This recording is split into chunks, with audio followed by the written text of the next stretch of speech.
Liaison committee কর্তৃক গণজিয়ারতের আজকের এই প্রোগ্রামকে আপনারা জিয়ারতের মাধ্যমে সাফল্যমণ্ডিত করেছেন।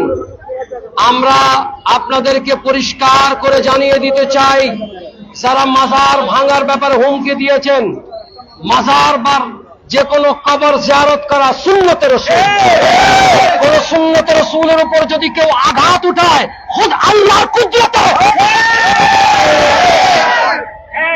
দ্বিতীয়ত, কোন ওলি আল্লাহ মাজারে কি অবস্থায় আছেন সেটা শর্ত নয়। আল্লাহর ওলিরা যেখানেই থাকবেন, যে কোনো মুরতাদ যদি সেখানে মুসলমান হিসেবে দাফন হয়, তার জিয়ারত করা যেভাবে সুন্নাত, এভাবে ওলি আল্লাহদের জিয়ারতের সাথে সম্মান করা, এটা হলো আহলে সুন্নাত ওয়াল জামাতের আকীদা। যেই এতবারে সমস্ত কিতাবের মধ্যে লেখা আছে। আর যারা ওলি আল্লাহদের মাজার ভেঙে দুঃসাহস দেখাচ্ছেন, অপেক্ষা করেন, আমাদের বিশাল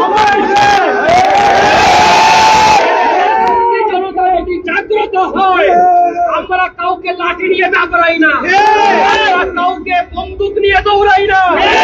আমাদের সম্পর্ক ওলি আল্লাহর কদমের সাথে, সম্পর্ক মদিনাওয়ালা এবং খোদার সাথে হিসাবের বাইরে চলে যাবে।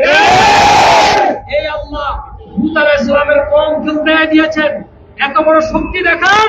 আল্লাহ যদি চান, ওলি আল্লাহদের বিরুদ্ধে নেমেছেন, মানাদালি ওয়ালিয়ান ফাকাদ আযানতুহু বিল হারব। আল্লাহর হাবিব হাদিসে কুদসির মধ্যে আসছে, যারা ওলি আল্লাহর বিরোধিতা করবে তাদের বিরুদ্ধে যুদ্ধ আমি আপনি নয়, স্বয়ং আল্লাহ তাআলা করবে। আজকে তুমি মরো, তোমার জিয়ারতের জন্য কেউ আসবে না। গোলাপ শাহ জিয়ারতে লক্ষ লক্ষ লোক। আজকে যারা এই ধরনের পরিকল্পনা নিয়েছেন, তওবা করেন। আমরা সুষ্ঠু এবং সুন্দর পরিকল্পনা নিয়েছি জিয়ারত করা।